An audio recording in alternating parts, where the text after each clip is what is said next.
this moment, there's nothing we can do but to voice out our freedom of expression, to let them know that we are not happy, that we are disgusted, that we have a question, do we have a lot of whys? Why is this? Why is that? Huh? And I don't know. Again, I am not pro group A, pro group B. I am pro Filipino, because at the end of the day, I will still go back sa aking bansang sinilangan. Diyan ako magre-retire. Ano na lang diba? After how many years working in the Middle East, this is we're here for almost 18 years. We deserve a rest. We deserve to be back home peacefully, huh? Without thinking na mamaya pati yung SS na binayad namin mawala na din. Mamaya yung mga contribution namin sa yung mga contribution sa pag-ibig mawala na din. O paano?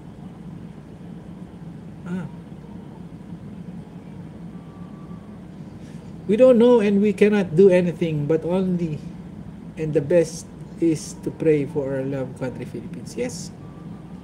Yeah. Pray and voice out your exercise your freedom of expression without going overboard. Tandaan, freedom of expression is not absolute. Merong hangganan ng freedom of expression. Kaya ingat-ingat lang po sa pag-exercise ng inyong freedom of expression.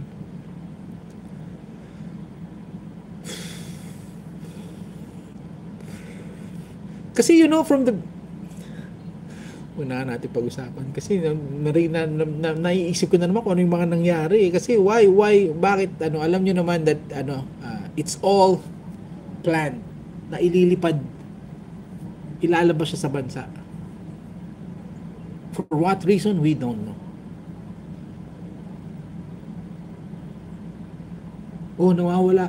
Nawawala daw. Oh my God.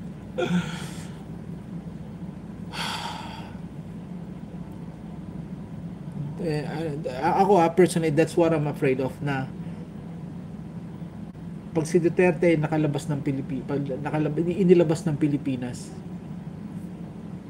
kasi wala nang control wala siyang makakasama na kakampi niya di ba? Wala pero nasa hospital daw, and I heard, sabi ni Ate Gemma, nasa hospital daw si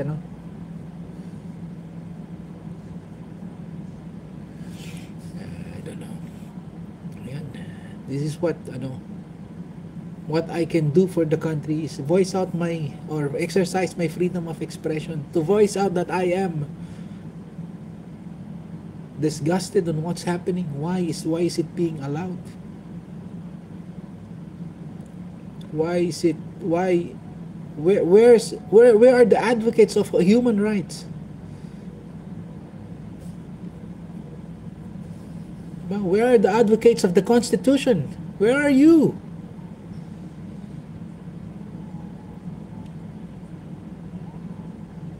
Before we keep saying, that's against the Constitution. That's against the Constitution. Ganito, ganyan. And ngayon, it's clearly the Constitution.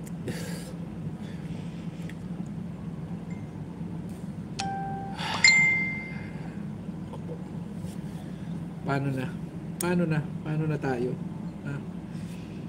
Paano na po? Bakit ba? Why it's happening?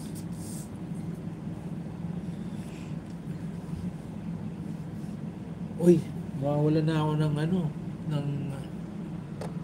ang aking freedom of expression, mawawala na kasi mawawala na ng battery yung malolobat na ako. Paano yan?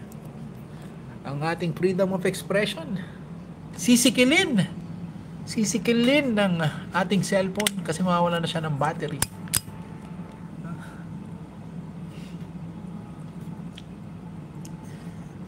Yan this is my opinion so wag po kayong magalit sa akin you can voice out your opinion in your platform as well. pwede ako makinig dyan, pwede ring hindi. Diba? Depende na yun. Ganon din kayo sa akin dito. If you don't like what I say, or if you don't agree to what I say, you can just tell me that I disagree on what you say.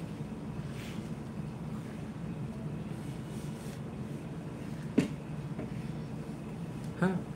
But just don't make me ano yun? Don't make me believe on what you believe in. Ganun din ako. Kung ano yung paniniwala ko, hayaan nyo yun. That's what democracy is all about. Hindi yung magagalit kayo sa akin dahil iba ang paniniwala ko. Iba yung magagalit kayo sa akin dahil iba ang andito ako sa gantong panig. Actually, there's no sides to it. Only Filipino. At the end of the day, sino bang matatalo? Pilipinas. There's no winners here.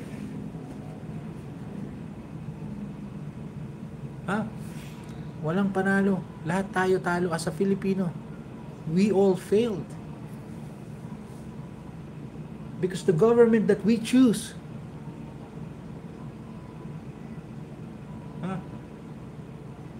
wala tayong magagawa eh. Kasi we I don't know kung naloko ba tayo or nabudol ba tayo, because what he's saying before is different on what he's doing now. Diba? O baka yung sasabihin na iba dyan, oy, ano pinagsasasabihin mo dyan? Wala ka naman dito sa Pilipinas, nandiyan ka sa Abu Dhabi. O ano, kung nandito ako. O ibig sabihin ba, pag nandito ako, hindi na ako mangingialam, wala na akong pakialam sa Pilipinas? Aba, nagre-remit din ako ng pera, ha? Nagko-contribute ako sa SSS, nagko-contribute ako sa Pag-ibig. Ha? May remittance, ha? 'Di ba? Kami nga, bayani nga kami, 'di ba? Ayan, that's why yan nga, kailangan I'm just I'm just exercising my freedom of expression. Wala ka namang alam. Sabi nung iba. O yan no, kung wala akong alam. Basta, sasabihin ko pa rin yung alam ko. O yan no. Kung sa tingin yung mali ako. Wait lang, may nag-message sa akin. Ang sabi, basa.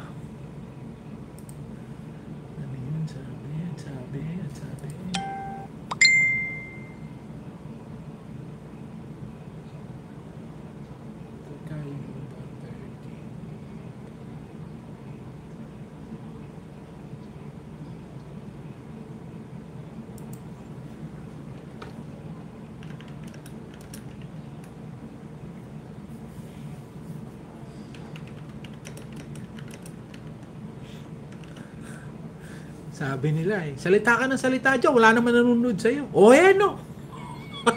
Andyan naman, may 14 million in the house naman dyan. Kahit kalahati dyan, ako lang.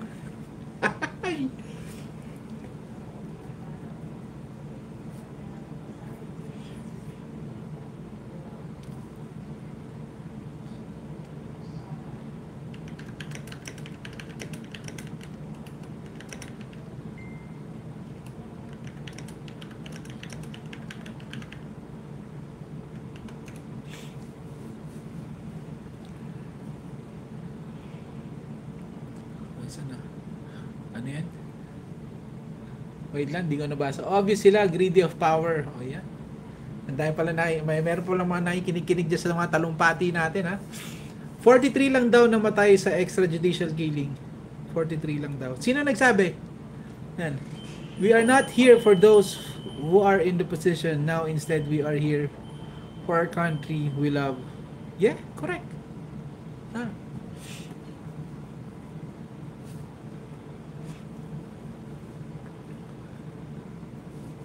Ang tanong sa mga Constitution advocate diyan. Philippine Constitution advocate diyan. So pag nagkamali nila, pagbabayarin, pananagutin ba natin yung mga nagkasala dito sa mga kawalangyang ito? Pananagutin ba natin 'yan? Yung ginawang pagyurak sa ating Constitution. Sinong mananagot 'yan? Kung talagang na-absuelto, sino mananagot diyan na kung napatunayan na hindi nasunod yung procedure, yung mga procedure na dapat masunod, o paano sino ang liable ngayon diyan?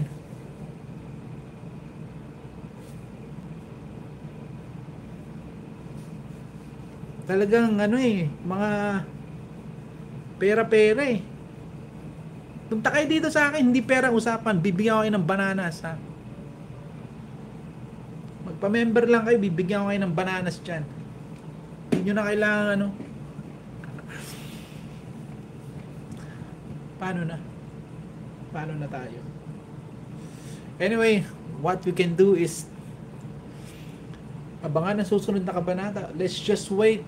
Let's just hope and pray that our former President Rodrigo Duterte will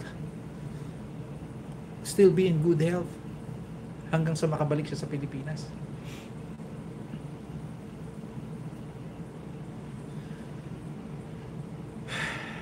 Hanggang ngayon lang to ha. Ngayon lang tong mga political opinion ha. Kasi I don't want to alienate people who don't believe the same thing I believe in. I don't want to alienate them because everyone here is welcome. Again, I'm voicing out my opinion. That's the power of democracy. You can say whatever not whatever. You can voice out your opinion. You can exercise your freedom of expression. Sana lang wag kayong huwag niyong isipin na, yan si Pao ungas yan. Ano yan? Duterte yan. Wala yan, bulag yan. Hindi. Pag mali, doon ako sa tama.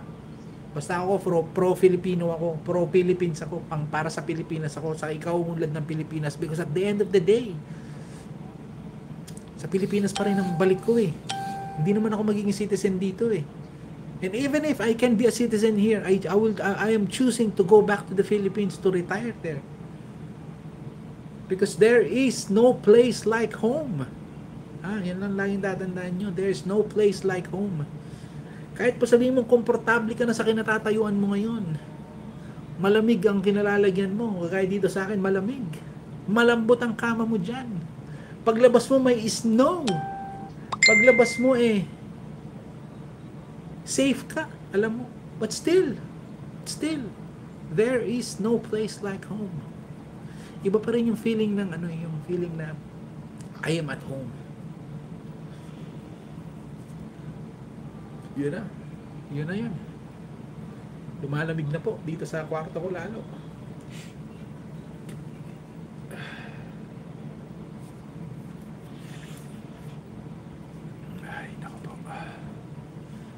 Yan, syempre kailangan nating kailangan nating i-highlight yung mga pinagsasabi ko na yan.